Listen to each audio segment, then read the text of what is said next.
안녕하세요. 청취자분께서 보내주신 귀한 자료들을 바탕으로요. 지금 물류하고 공급망 분야에서 일어나고 있는 아주 중요한 변화, 그 흐름을 좀 짚어보려고 합니다. 네, 반갑습니다. 오늘 저희가 좀 깊이 파고들 주제는 바로 ESG고요. 그중에서도 특히 과학기반 감축 목표 이니셔티브, 이건 줄여서 SBTI라고 부르죠. 보내주신 그 글렉, GLEC의 분석 자료를 보면요. 이제 물류 산업에서 이 SBTI가 뭐랄까 하면 좋은 것, 이 정도 수준이 아니고요. 기업의 생존 그리고 성장을 좌우하는 진짜 핵심 요소로 떠오르고 있다는 겁니다. 맞아요. 이게 단순히 뭐 트렌드를 따라간다 이런 차원이 아니라 이제는 사업의 근간 자체를 흔들 수 있는 그런 문제라는 말씀이시죠. 그래서 오늘 저희는요. 왜 물류 기업들이 이 SBTI에 주목해야만 하는지, 또 이 흐름이 글로벌 공급망이나 뭐 투자 지형도, 그리고 각국의 규제 환경을 어떻게 바꾸고 있는지, 그리고 또 좀 앞서 나가는 기업들은 이걸 어떻게 전략적으로 대응하고 있는지도 구체적으로 한번 살펴보려고 합니다. 네, 저희 목표는 단순히 뭐 정보만 쭉 나열하는 게 아니고요. 이 복잡하고 또 빠르게 변화하는 환경 속에서 이 정보들이 청취자 여러분께 실질적으로 어떤 의미가 있는지, 또 어떤 기회가 될 수 있고, 또 어떤 도전 과제를 던져주는지 이걸 좀 명확하게 연결해 드리는 데 있습니다. 좋습니다. 그럼 물류 산업의 미래를 바꿀 수도 있다는 이 ESG, 그리고 SBTI 이야기 본격적으로 시작해 볼까요? 우선 가장 기본적인 질문부터 시작해야 할 것 같아요. 도대체 이 물류 산업이 기후변화 문제에서 차지하는 비중이 어느 정도길래 이렇게까지 중요하게 다뤄지는 걸까요? 네, 그 규모를 먼저 딱 아시면 왜 물류 산업이 이 문제 해결에 핵심적인 역할을 해야 하는지 분명해지실 겁니다. 자료에 나와 있는 걸 보면요. 전 세계 에너지 관련 이산화탄소 배출량 중에서요. 무려 37% 이상이 운송 부문에서 발생한다고 해요. 37%요. 37%요? 와. 네. 근데 더 주목할 점은 다른 어떤 부문보다도 이 배출량 증가 속도가 가장 빠르다는 사실입니다. 계속 늘어나고 있다는 거죠. 와, 37% 이상이면 정말 엄청난 비중인데요? 그럼 그 안에서도 좀 더 세부적으로 들어가 보면 어떻습니까? 예를 들어 뭐 도로, 해상, 항공 이런 식으로요. 네네. 운송 부문 배출량의 약 74%, 그러니까 거의 4분의 3이죠. 이게 도로 운송, 그러니까 우리가 흔히 보는 트럭이나 화물차 등에서 나오는 거고요. 가장 큰 부분을 차지합니다. 그리고 전 세계 교역량의 한 90%를 책임지고 있는 해상 운송, 배로 실어 나르는 거죠. 이것도 연간 10억 톤이라는 어마어마한 양의 CO2를 배출하고 있어요. 10억 톤이요? 연간? 와. 네. 항공화물 같은 경우는 전체 운송량에서 차지하는 비중 자체는 1% 미만으로 작긴 해요. 근데 단위 운송량당 배출량, 그러니까 같은 무게를 같은 거리만큼 옮길 때 나오는 탄소 배출량은 월등히 높습니다. 그래서 이것도 간과할 수가 없는 거죠. 아, 들어보니까 정말 이 운송, 그러니까 물류가 탄소 배출의 정말 주요 원인 중 하나라는 게 명확해지네요. 근데 이게 단순히 물류기업 자체의 문제로만 끝나는 게 아니라는 점이 더 중요해 보여요. 아까부터 계속 그 스콥 3 배출량, 이 개념이 강조되던데요. 이게 뭔가요? 아, 정확히 보셨습니다. 그 부분이 정말 핵심입니다. 많은 기업들이 직접 배출하는 탄소, 이걸 스코프 1이라고 하고요. 또 사용하는 전기 같은 에너지 관련 배출을 스코프 2라고 하는데 이것보다요. 기업의 전체 가치 사슬, 그러니까 원자재 조달부터 제품 폐기까지 전 과정에서 발생하는 간접 배출, 이걸 스코프 3라고 하거든요. 이 스코프 3 배출량이 훨씬 큽니다. 훨씬 크다고요? 어느 정도나요? 평균적으로 스코프 1 배출량의 11배에 다다른다고 합니다. 11배요. 11배요? 와, 상상 이상인데요. 그렇죠. 그런데 이 스코프 3 배출량의 상당 부분이 바로 물류 활동에서 나온다는 겁니다. 물류 활동이라면 구체적으로 어떤 항목들을 말씀하시는 건가요? 그 SBTI 분류 기준으로 보면요. 우리가 원자재나 부품을 사올 때 발생하는 운송 및 유통, 이게 캐테고리 4고요. 그리고 우리가 만든 제품을 고객에게 판매할 때 발생하는 운송 및 유통, 이게 캐테고리 9이거든요. 이 두 가지가 대표적입니다. 아, 그러니까 제조업체가 부품 사오는 물류, 또 완성품 고객한테 보내는 물류, 이 전부 다 스코프 3에 들어가는 거군요. 네, 맞습니다.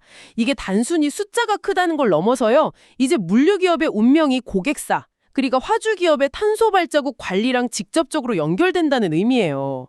결국 고객사의 스코프3 관리 능력이 곧 물류기업의 수주 경쟁력이 되는 뭐 그런 시대가 온 거죠. 그렇군요. 결국은 그 고객사인 대기업들이 자기네 스코프3 배출량을 줄이려면 협력하는 물류기업들한테 강력하게 요구할 수밖에 없는 그런 구조네요. 실제로 그런 움직임이 나타나고 있죠. 거스를 수 없는 큰 흐름이 되고 있습니다. 대표적으로 애플 같은 경우 2030년까지 전체 공급망하고 제품 수명 주기에서 탄소 중립을 달성하겠다 이런 목표를 세웠어요. 그래서 모든 공급망 협력사에게 100% 재생에너지 사용을 약속하고 구체적인 감축 계획을 내라고 요구하고 있습니다. 당연히 물류 파트너도 예외가 아니고요. 아마존의 그 클라이밋 플래지 이것도 비슷한 맥락으로 볼 수 있겠네요. 네, 맞습니다. 아마존은 2040년까지 넷제로 달성을 목표로 하고 있고요. 협력하는 물류 기업들한테도 탄소 감축 노력을 아주 강력하게 요구하고 있습니다. 그리고 단순히 요구만 하는 게 아니라 리비안 같은 회사에 전기 배송밴을 10만 대 주문하는 것처럼 자체적인 투자도 같이 하고 있고요. 아우 10만 대. 네. 마이크로소프트는 여기서 한 걸음 더 나갔어요. 2030년까지 공급업체의 스콥 1, 2는 물론이고 그 복잡한 스콥 3 배출량까지 50% 감축해라 이렇게 요구하고요. 만약에 목표를 달성 못하면 계약을 해지할 수도 있다 이렇게 명시적으로 언급하고 있습니다. 이건 뭐 굉장히 강력한 신호죠. 와, 계약 해지까지. 이게 뭐 글로벌 기업들만의 이야기는 아닐 것 같은데요. 혹시 국내 대기업들 상황은 좀 어떤가요? 국내 기업들도 발빠르게 움직이고 있습니다. 예를 들어 삼성전자 같은 경우는 주요 협력사들 대상으로 ESG 컨설팅을 제공하고 2030년까지 100% 재생에너지 사용 전환을 지원하는 등 공급망 전체의 체질 개선에 나서고 있고요. 현대자동차 그룹 역시 자체적으로 RE100 달성 로드맵을 추진하면서 협력사들의 참여를 독려하고 있습니다. 특히 물류 파트너사들한테는 전기 트럭이나 수소 트럭 도입을 위한 금융 지원 방안까지 마련하고 있다고 해요. 아, 그렇군요. 상황을 좀 종합해보면 이제 과학적인 탄소 감축 목표, 특히 그 SBTi 인증, 이걸 받지 못한 물류기업은 글로벌 대기업은 물론이고 국내 대기업의 공급망에서도 실제로 배제될 수 있는 굉장히 현실적인 위험에 직면했다. 이렇게 봐야겠네요. 네, 그 위험은 더 이상 가능성 수준이 아니라 현실이라고 봐야 합니다. 게다가 압박은 공급망에서만 오는 게 아니에요. 금융시장, 즉 돈의 흐름 역시 ESG 중심으로 빠르게 재편되고 있습니다. 그렇죠. ESG 투자가 대세다. 이런 이야기는 정말 많이 들었습니다. 자료 보니까 2025년이면 전 세계 ESG 관련 투자 자산 규모가 50조 달러. 와, 우리 돈으로 하면 6경 원이 넘을 수도 있다고요. 정말 천문학적인 규모인데요. 그럼 이 투자자들이 물류기업을 볼 때는 어떤 기준을 중요하게 생각할까요? 투자자들은 이제 단순히 재무적인 성과만 보지 않아요. 기업의 지속 가능성, 특히 기후변화 대응 능력을 아주 핵심적인 투자 기준으로 삼고 있습니다. 물류기업에게 요구하는 것은 크게 한 3가지 정도로 요약할 수 있는데요. 첫째는 명확하고 좀 야심찬 탄소 감축 목표입니다. 이때 가장 신뢰받는 기준이 바로 과학적 근거를 기반으로 하는 SBTi 인증이에요. 아, 역시 SBTi 인증이군요. 그럼 두 번째랑 세 번째 요구사항은 뭔가요? 두 번째는 스콥3 관리 역량입니다. 아까 말씀드렸듯이 물류는 이 스콥3랑 아주 밀접하게 얽혀 있잖아요. 그래서 투자자들은 기업이 자신의 직접 배출뿐만 아니라 전체 가치 사질의 탄소 배출량을 얼마나 잘 측정하고 관리하는지 이걸 아주 중요하게 평가합니다. 그리고 마지막 세 번째는 투명한 정보 공개예요. 특히 기후 관련 재무 정보 공개 태스크포스, 즉 TCFD 권고안에 따라서요.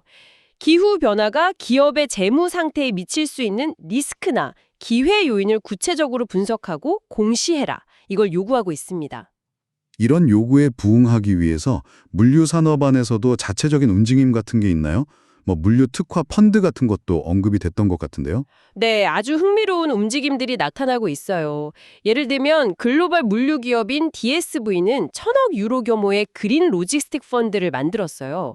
그래서 친환경 창고를 짓거나 저탄소 운송 솔루션을 개발하고 있고요.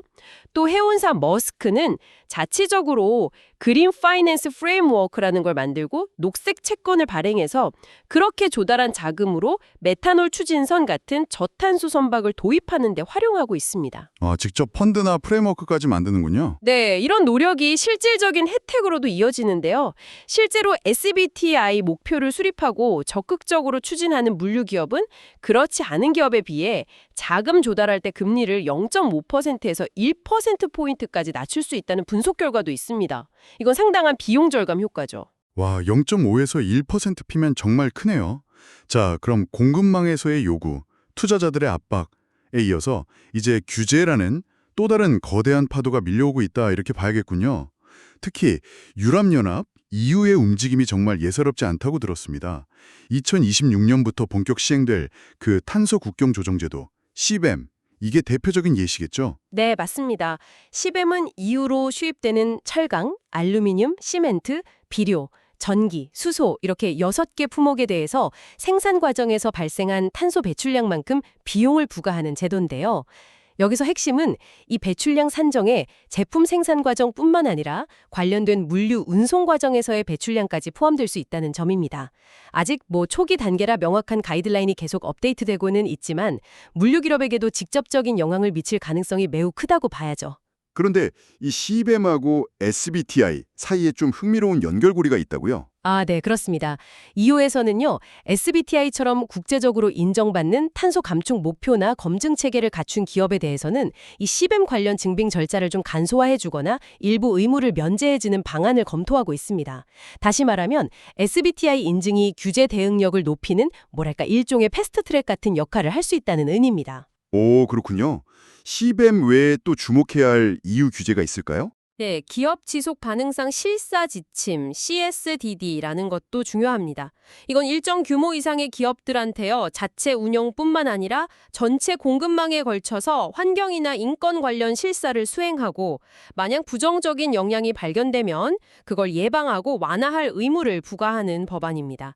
당연히 협력하는 물류 파트너의 탄소 배출량 관리 수준이나 노동 조건 같은 것들이 실사 대상에 포함될 수밖에 없겠죠. 공급망 정체를 다 들여다보겠다는 거군요. 그렇죠. 또 EU 텍소노미라는 것도 있는데요. 이건 어떤 경제 활동이 환경적으로 지속 가능한지를 분류하는 시스템이에요. 물류 분야에서는 전기차나 수소 트럭을 이용한 운송, 또 내륙 수운이나 철도 운송 같은 걸 녹색 활동으로 인정하고 금융 지원 같은 데서 인센티브를 줍니다. 결국 이 세 가지 규제, 그러니까 CBAM, CSDD, EU 텍소노미가 서로 맞물려 돌아가면서 물류 기업들한테 아주 강력한 변화를 요구하고 있는 셈입니다. 야, 유럽의 움직임이 워낙 강력해서 주목받지만 다른 주요 국가들 상황도 좀 궁금하긴 합니다. 미국이나 아시아 쪽은 좀 어떤가요? IRA를 통해서요, 전기 상용차 구매 보조금이나 충전 인프라 구축 지원, 또 지속가능 항공유, SAF 생산 세액공제 같이 친환경 물류 전환에 막대한 재정적 인센티브를 제공하고 있고요. 일본은 2050년 탄소 중립 목표 아래에서 정부 차원에서 물류 산업의 녹색 전환, 이걸 GX, 그린 트랜스포메이션이라고 부르던데요. 이 GX를 위한 기술 개발과 설비 투자를 아주 적극적으로 지원하고 있습니다. 중국 역시 2060년 탄소 중립 목표를 선언했고요. 철도나 수원 중심의 운송구조 개편, 녹색 물류단지 조성 같은 국가 주도의 녹색 물류 시스템 구축에 나서고 있습니다. 전 세계적으로 이제 스탠다드가 빠르게 형성되고 있는 거죠. 네, 정말 전방위적인 압박과 변화의 흐름이 느껴지네요. 그럼 이런 상황 속에서 실제로 발빠르게 움직여서 성과를 내고 있는 기업들의 사례를 좀 보면 더 구체적인 그림을 그릴 수 있을 것 같습니다. 자료에 소개된 그 APL 로지스틱스 사례가 좀 눈에 띄는데요. 2024년까지 스콥 1, 2, 3 배출량을 무려 42%나 감축하겠다. 이런 목표를 SBTI로부터 승인받았다면서요. 42%면 엄청난데요? 네, APL 로지스틱스는 싱가포르에 본사를 둔 글로벌 3자 물류, 그러니까 3PL 기업인데요. 상당히 야심찬 단기 목표를 설정하고 이걸 달성하기 위해서 정말 다각적인 노력을 기울였습니다. 예를 들면 해상, 철도, 도로를 이렇게 쭉 연계하는 복합 운송 경로를 최적화해서 운송 효율성을 높였고요. 주요 거점에서는 전기 트럭을 시범적으로 도입하기도 했고 또 물류창고 지붕에는 태양광 패널을 설치해서 재생에너지 사용 비중을 높였습니다. 이런 노력이 단순히 탄소 배출량만 줄이는 데 그치지 않았다는 게 중요해요. 아, 그래요? 구체적으로 어떤 성과가 있었나요? ESG를 중시하는 글로벌 고객사들의 요구 조건을 충족시키면서요. 신규 계약 체결이 이전보다 20%나 증가했다고 합니다. 20%나요. 와. 네, 그리고 내부적으로는 당연히 에너지 비용 절감 효과도 거두었고요. 이건 결국 SBTI 목표 설정과 이행이 단순한 비용 증가 요인이 아니라 오히려 새로운 비즈니스 기회를 만들고 운영 효율성까지 높이는 계기가 될 수 있다는 걸 보여주는 아주 좋은 사례죠. 네, 정말 인상적이네요. 그리고 해운업계 거인 머스크의 행보도 빼놓을 수가 없죠. 2040년까지 전체 사업 운영에서 넷제로를 달성하겠다. 이 목표는 업계에서도 정말 선도적인 걸로 알려져 있는데요. 그렇습니다. 머스크는 목표 달성을 위해서 아주 과감한 투자를 하고 있죠. 대표적인 게 바로 세계 최초로 대형 메탄올 추진 컨테이너선을 발주하고 실제 운항에 투입한 것입니다. 물론 이 그린 메탄올 연료를 안정적으로 또 대량으로 확보하는 것 자체가 또 다른 큰 도전 과제이긴 합니다만 어쨌든 업계의 패러다임을 바꾸려는 시도라는 점에서 아주 큰 의미가 있습니다. 네, 정말 대단한 시도네요. 그리고 단순히 배만 바꾸는 게 아니라요. 이코 딜리버리 같은 저탄소 운송 상품을 개발했어요. 그래서 추가 비용을 좀 내더라도 탄소 발자국을 줄이고 싶어하는 고객들에게 녹색 운송 프리미엄 서비스를 제공하면서 새로운 수익 모델까지 만들고 있습니다. 아, 프리미엄 서비스로 수익 모델화까지 하는군요. 그렇죠. 네. 글로벌 특송 분야의 강자인 DHL 역시 2050년 물류 관련 배출 제로, 그러니까 넷제로라는 장기 목표를 가지고 있죠. 네, DHL은 특히 그 라스트 마일 배송, 그러니까 최종 소비자에게 물건을 전달하는 단계에서 강점을 보이는데 이 분야의 탄소 감축을 위해서 2030년까지 전 세계 배송 차량의 60%, 대수로는 약 10만 대 이상을 전기차로 전환한다는 계획을 추진 중입니다. 10만 대. 아까 아마존도 그렇고 규모가 정말 어마어마하네요. 네, 또 항공화물 분야에서는 지속 가능한 항공 연료, 즉 SAF 구매와 사용을 확대하고 있고요. 고객들이 탄소 배출량을 상쇄할 수 있는 고그린이라는 옵션을 제공하는 등 B2B 시장에서 친환경 물류 솔루션 리더십을 강화하고 있습니다. 이 세 기업, 그러니까 APL 로지스틱스, 메르스크, DHL의 사례를 이렇게 쭉 들어보니까 관통하는 어떤 공통점 같은 게 있을까요? 가장 중요한 공통점은요. 이들 모두가 ESG와 SBTI를 단순히 규제를 준수한다거나 리스크를 관리한다 이런 차원에서 접근하는 게 아니라는 겁니다. 오히려 이것을 새로운 경쟁 우위를 확보하고 미래 성장을 이끌 어떤 비즈니스 기회로 아주 적극적으로 활용하고 있다는 점이에요. 그러니까 수동적으로 대응하는 게 아니라 전략적이고 선제적인 투자를 통해서 실질적인 성과를 만들어내고 있는 거죠.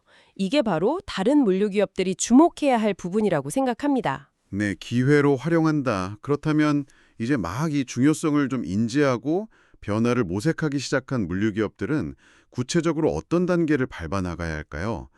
자료에서 제시된 그 4단계 실행 로드맵이 좋은 가이드가 될 것 같은데요. 첫 번째 단계가 현황 파악이네요. 네, 맞습니다. 모든 변화의 시작은 현재 상태를 정확히 아는 것에서 출발하죠. 1단계 현황 파악에서는요. 우리 회사의 활동으로 인해서 발생하는 탄소 배출량이 정확히 얼마나 되는지를 측정하고 분석해야 합니다. 스콥 1, 그러니까 직접 배출, 스콥 2, 간접 배출 중에서 에너지 사용 관련 배출, 그리고 가장 복잡하지만 중요한 스콥 3, 가치 사슬 배출까지 모두 포함해서요. 아, 스콥 1, 2, 3를 다 파악해야 하는군요. 네, 단순히 연간 총 배출량이 얼마다 이렇게 계산하는 게 아니라 예를 들어서 특정 노선을 운행하는 트럭의 배출량은 얼마인지, 또 특정 물류센터에서 쓰는 전력량은 얼마인지, 혹은 냉장 운송 과정에서 냉매 사용량은 어떤지 같이 구체적인 배출 핫스팟, 그러니까 배출이 많이 발생하는 지점을 찾아내는 것이 중요합니다. 뭐랄까, 비유하자면 건강검진 결과표를 받아보고 내 몸 어디에 문제가 있는지 정확하게 진단하는 것과 같다고 할 수 있겠네요. 아, 건강검진 비유 좋네요. 그럼 현황 파악, 진단이 끝났다면 다음 2단계는 목표 설정이군요. 맞습니다. 진단 결과를 바탕으로 그럼 어디까지, 또 어떻게 개선할 것인지 구체적인 목표를 세우는 단계입니다. 이때 중요한 것은 그냥 작년보다 10% 줄이자 이런 주목고고식 목표가 아니고요. 과학 기반 감축 목표 이니셔티브, 즉 SBTi에서 제시하는 가이드라인과 방법론에 따라서 객관적이고 과학적인 근거에 기반한 감축 목표를 수립해야 한다는 점입니다. 과학적인 근거라면 어느 정도 수준을 말하는 건가요? 네, 그 기준은 지구 온도 상승폭을 산업화 이전 대비 1.5도씨 이내로 제한한다는 파리 협정 목표에 부합하는 수준이어야 합니다. 그게 이제 과학적 근거가 되는 거죠. 그리고 보통 5년에서 10년 사이의 단기 목표와 2050년 넷제로 같은 장기 목표를 함께 설정하고요. 이걸 달성하기 위한 구체적인 연도별 로드맵을 작성하는 것이 필수적입니다. 네, 단기 목표와 장기 목표, 그리고 구체적인 로드맵까지. 목표와 로드맵이 수립되었다면 이제 3단계, 실제 실행 전략을 추진해야 하는데요. 어떤 구체적인 방법들이 있을까요? 좀 다양할 것 같은데요. 네, 실행 전략은 크게 한 3가지 축으로 나누어 볼 수 있을 것 같아요. 첫째는 기술적인 전환입니다. 기존에 쓰던 경유 트럭이나 벙커 CU 선박 같은 것들을 점진적으로 전기 트럭, 수소 트럭 또는 메탄올이나 암모니아 같은 저탄소 연료를 사용하는 운송 수단으로 대체해 나가는 거죠. 물론 이게 막대한 투자가 필요하지만 장기적으로는 꼭 가야 할 방향입니다. 둘째는 운영 효율화입니다. 당장 모든 차량을 다 바꿀 수는 없으니까요. 현재 가지고 있는 자원을 최대한 효율적으로 사용하는 방법을 찾아야 합니다. 인공지능, AI 기반의 최적 운송 경로를 탐색한다든지 빅데이터 분석을 통해서 화물 적재율을 최대한 높인다든지 창고 에너지 관리 시스템을 도입한다든지 하는 것들이 여기에 해당합니다. 기술 전환과 운영 효율화. 그리고 세 번째는 뭔가요? 세 번째는 협력과 파트너십입니다. 아시다시피 물류는 절대 혼자 할 수 없는 비즈니스잖아요. 화주인 고객사, 또 다른 운송 협력사, 기술 솔루션 기업 등등 다양한 이해관계자들과 손을 잡고 공동으로 탄소 감축 목표를 설정하고 이행하는 프로그램을 개발하고 참여하는 것이 중요합니다. 예를 들면 화주랑 협력해서 친환경 운송 옵션을 새로 개발한다거나 아니면 여러 기업이 공동구매를 통해서 전기 트럭 도입 비용을 낮추는 방식 같은 걸 생각해 볼 수 있겠죠. 네, 기술 전환, 운영 효율화, 그리고 협력과 파트너십. 마지막 4단계는 인증 및 공시입니다. 이 단계는 왜 중요한 건가요? 그냥 목표 세우고 실행하면 되는 거 아닌가 싶기도 한데요. 그게 아닙니다. 아무리 좋은 목표를 세우고 내부적으로 열심히 실행하더라도요. 그 과정을 투명하게 외부에 공개하고 또 객관적인 검증을 받지 않으면 다른 사람들의 신뢰를 얻기가 어렵습니다. 특히 투자자나 고객사들은 더 그렇죠. 그래서 이 4단계 인증 및 공시는요. 우리가 2단계에서 수립했던 그 SBTi 목표를 공식적으로 제출해서 승인을 받고 또 목표 달성을 위해서 어떤 노력을 하고 있는지 실제 진행 상황은 어떤지를 연례 지속가능 경영 보고서 같은 걸 통해서 정기적으로 외부에 투명하게 보고하는 과정입니다. 이게 결국 투자자, 고객사, 규제당국 같은 이해관계자들에게 우리의 노력을 증명하고 소통하는 방법이고요. 궁극적으로는 기업의 평판과 신뢰도를 높이는 아주 핵심적인 활동이라고 할 수 있습니다.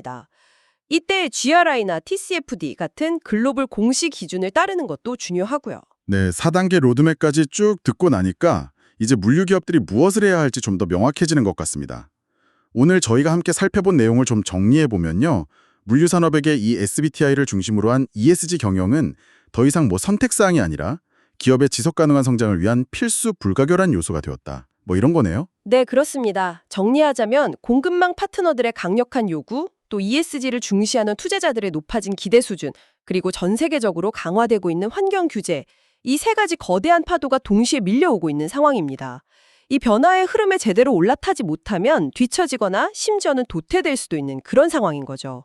하지만 이걸 너무 위협으로만 볼 필요는 없습니다. 오히려 새로운 기회의 문이 열리고 있다. 이렇게 봐야 합니다. 기회의 문이라는 말씀이 참 인상 깊네요. 구체적으로 어떤 기회를 잡을 수 있다는 걸까요? 예를 들어서 SBTA 진증을 벗고 실질적인 감축 노력을 보여주는 기업은 그 기준이 까다로운 글로벌 고객사들의 새로운 파트너로 선택될 가능성이 훨씬 높아지겠죠? 또 유리한 조건으로 녹색 금융 투자를 유치할 수도 있고요. 다가오는 CBAM 같은 규제 리스크를 선제적으로 관리하면서 비용 부담을 줄일 수도 있습니다. 더 나아가서 장기적으로는 에너지 효율을 개선해서 운영 비용을 절감하고 혁신적인 친환경 물류 솔루션을 통해서 새로운 시장을 개척하면서 아주 강력한 경쟁 우위를 확보할 수도 있습니다. 결국 이 위기를 어떻게 기회로 전환하느냐의 문제인 거죠. 위기를 기회로. 네, 정말 중요한 포인트 같습니다. 네, 여기서 한 걸음만 더 나아가서 이런 질문을 던져볼 수 있을 것 같아요. 단순히 규제를 준수하고 위험을 회피하는 이런 소극적인 대응을 넘어서요. 물류 기업들이 이 거대한 변화의 흐름을 어떻게 좀 더 창의적으로 활용해서 이 지속 가능성 자체를 기업의 핵심 경쟁력이자 새로운 가치 창출의 원동력으로 삼을 수 있을까 하는 질문입니다. 예를 들면 탄소 감축 데이터를 활용해서 새로운 물류 컨설팅 서비스를 개발한다거나 아니면 순환 경제 모델에 기반해서 폐기물이 전혀 나오지 않는 그런 물류 시스템을 구축한다거나 하는 식으로요. 와, 지속 가능성 자체를 비용이 아니라 혁신의 기회로 삼아서 완전히 새로운 비즈니스 모델과 가치를 창출하는 것. 정말 흥미로운 질문이네요. 오늘 저희와 함께 물류 산업의 미래를 위한 정말 중요한 열쇠죠. ESG와 SBTI에 대해서 깊이 탐구해 주신 청취자 여러분께 진심으로 감사드립니다. 방금 전문가님께서 던져주신 이 마지막 질문에 대한 답을 각자의 자리에서 한번 고민해 보시는 것도 아주 의미 있는 시간이 될 것 같습니다. 저희는 다음 분석에서 더욱 유익하고 흥미로운 내용으로 다시 찾아뵙겠습니다. 감사합니다. 감사합니다.